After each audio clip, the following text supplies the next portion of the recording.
मी तिला पेटीत कैद केलंच होतं, पण तेवढ्यात ती मीरा तिथे आली आणि तिला वाचवलं आणि त्यांनी माझ्यावर सुद्धा हल्ला केला.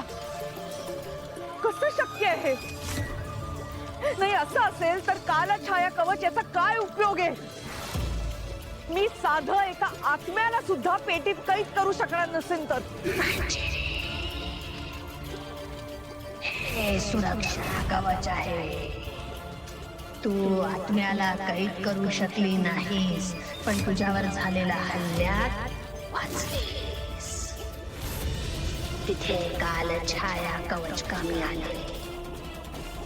तुला आता अंबिका आणि मीरा एकत्र नसताना पुन्हा प्रयत्न करावा लागेल.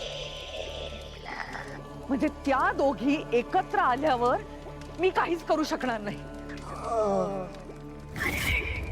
कारण कदाचित महागौरीने त्यांना ही शक्ती दिली असेल.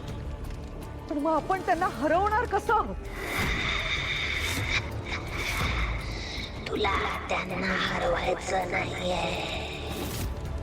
तुला या सगळ्यात एक गोष्ट विसरून जाणार नाही. म्हणजे कुठली? आता आपल्यासाठी मीराला मुलगी होणं महत्वाचं आहे. ती गरोदर राहणं महत्वाचं आहे. हे सगळं खूप कठीण होऊन बसलंय. आता तर अथर्वही तयार नाहीये. हीच तर खरी परीक्षा आहे. बरोबर आहे तुझं. हीच खरी परीक्षा आहे. ही गोष्ट किती अवघड असली तरी ती केल्याशिवाय आपल्याला जे हवंय ते आपल्याला कधीच मिळू शकणार नाही. त्यामुळे काही झालं तरी मीराला मूल होण्यासाठीचे प्रयत्न आपल्याला सुरू ठेवावेच लागतील.